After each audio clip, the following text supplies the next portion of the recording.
Her name was Lila Hart, and if you scrolled through social media long enough, you'd find her, effortless, luminous, always framed by perfect light. Millions followed her for fashion, inspiration, for glimpses into a life that seemed curated down to the smallest detail. Silk dresses against marble counters, bare feet beside infinity pools, coffee that always looked like it had been styled before it had been poured. But that morning, none of it was perfect. The pool was making a noise, a low, grinding hum that didn't belong in her carefully constructed world. By noon, she'd posted a quick story. Real life isn't always aesthetic, and called the company that handled her maintenance. They'd promised to send someone right away. She expected someone efficient, quiet, invisible. What she didn't expect was him. Ethan Cole stepped through the side gate with a tool bag slung over his shoulder, sunlight catching in his hair like it had somewhere else to be. He paused for a second, taking in the pool, the house, the view, the kind of place most people only saw in magazines. Then he got to work. He didn't look up when Lila first stepped outside. She had thrown on an oversized white shirt over bike shorts, her hair loosely tied, sunglasses shielding her eyes. Not the polished version of herself her followers knew, but still unmistakably her. "Hi," she said, arms crossed lightly. "You're with Blue Current?" He glanced up, and then something shifted in his expression. Not recognition exactly, but appreciation, like he saw her, not the brand. "That's me," he said. "Ethan. Owner, actually." That caught her off guard. "Oh," she said, lowering her sunglasses slightly. "They sent the owner?"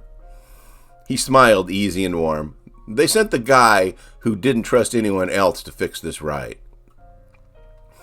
There was something about the way he said it, confident, but not arrogant, grounded. She stepped closer, peering into the open panel near the pool equipment. "It started this morning. That sound, it's not normal." "No," he agreed, glancing back at her. "It's not." He straightened, wiping his hands on a cloth, then gestured toward the system. "Your pump's struggling. Probably been building up for a while. Filters too. But don't worry." His eyes met hers again, a flicker of something playful there. "I'll personally take care of everything." She tilted her head slightly. "Personally?" "Personally," he repeated. "You have my word. By the time I leave, everything will be running better than it has in months." There was a pause, a quiet one, the kind that felt like it might mean something if either of them chose to push it.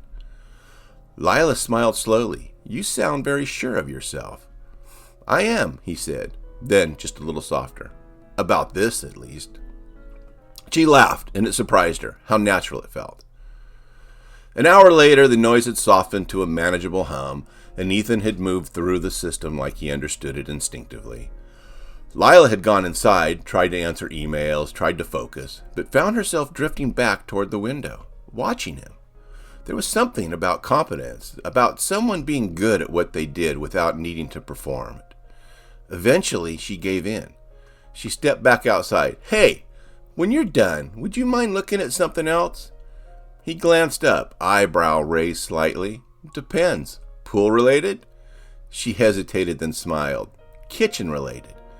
That got a grin out of him. "That's new." "Just ideas," she said. "You seem like someone who has opinions." "Oh, I definitely have those." Inside, the house felt cooler, quieter, the kind of space designed to impress. But right now, it felt oddly personal. She led him into the kitchen, white marble, gold fixtures, everything pristine.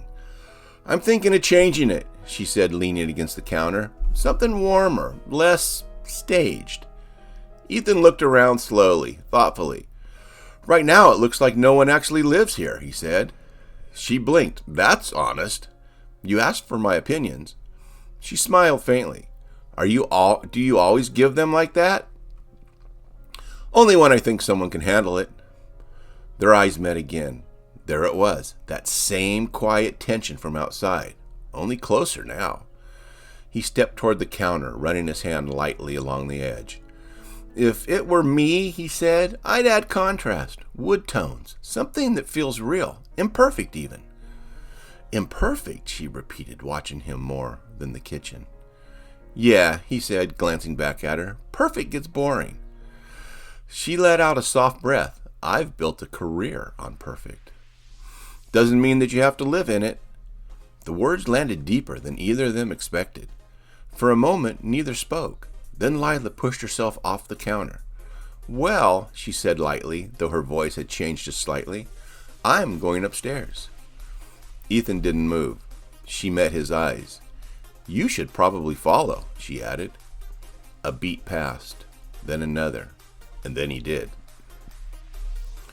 What followed wasn't something she posted. There were no photos, no carefully edited clips, no captions, just moments. Unexpected laughter, the kind that breaks through whenever a version of yourself that you've been trying to maintain isn't seen. Late nights that stretched longer than they should. A kind of connection that didn't fit neatly into her world, or his. It was quick, intense, a little reckless. And for the first time in a long time, Lila didn't feel like she was performing anything. She just was. 3 weeks later, he was gone. Not dramatically, not cruelly, just finished. The pool system was perfect now. The kitchen renovation had been started. His suggestions everywhere. Warm wood replacing cold stone, something lived in, beginning to take shape. He stood by the door that last morning, keys in hand.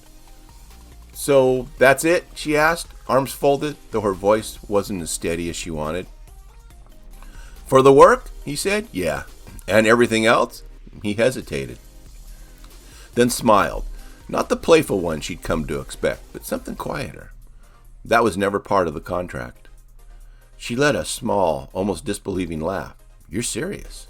I am. There was something in his eyes, something she couldn't quite read. Regret, maybe? Or restraint? Lila, he added gently, you don't need someone like me staying longer than they should. She stepped closer. What if I wanted you to? He shook his head, just slightly. That's not the same thing. And then he left. It took her a week to notice the envelope, tucked into the drawer in the kitchen, the one he'd fixed when it started sticking. Inside was a single sheet of paper. No letter, no explanation, just a business document. A transfer. Ownership. She read it twice before it made sense.